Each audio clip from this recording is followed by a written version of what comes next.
Hello everyone, today we are going to learn basic Microsoft Word tutorial how to make a text box transparent.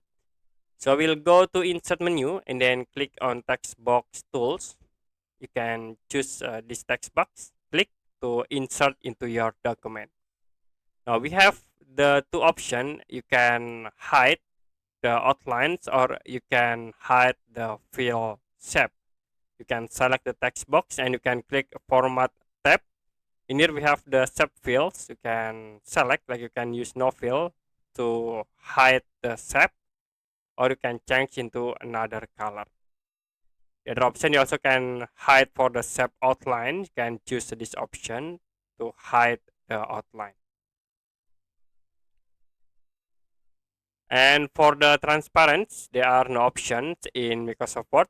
You only can change the color or hide for the outline. Okay, that's it for a basic Microsoft Word tutorial, how to make a text box transparent.